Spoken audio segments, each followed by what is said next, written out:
ایوبی نے کچھ باتیں کی تھی. کہا تھا لوگوں جس قوم کے نوجوان بیدار ہو جائیں اسے کوئی شکست نہیں دے سکتا, اور جس قوم کے جوانوں میں حیا ختم ہو جائے وہ قوم خود بخود شکست کھا جاتی ہے.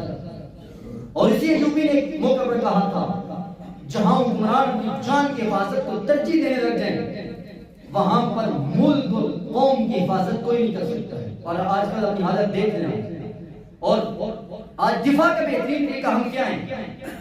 ہم دفاع کو اپنے اندر بیٹھ کر سکتے ہیں, سرحدوں کے اندر.